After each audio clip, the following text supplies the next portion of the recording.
Hello guys, আমি খেলছিলাম CS rank. আর এর মধ্যে হয়ে গেছে 2x2। আর আমার পেছনে একটু ব্যাকগ্রাউন্ড সাউন্ড বাজছে, এটা তোমরা মাইন্ডে নিও না, তোমরা গেম প্লের দিকে ফোকাস করো।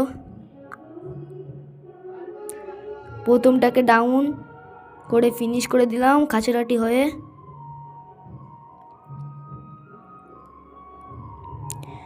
তারপরে কোথার থেকে যেন মারছিল,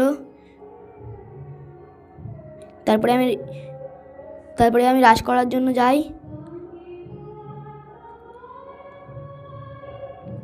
প্রথমটাকে ডাউন করে ফিনিশ করে দিতেই উপরের থেকে দেখি বান্দা আছে, এখন 1v2 সিচুয়েশান। তারপর প্রথমটাকে আমি মেরে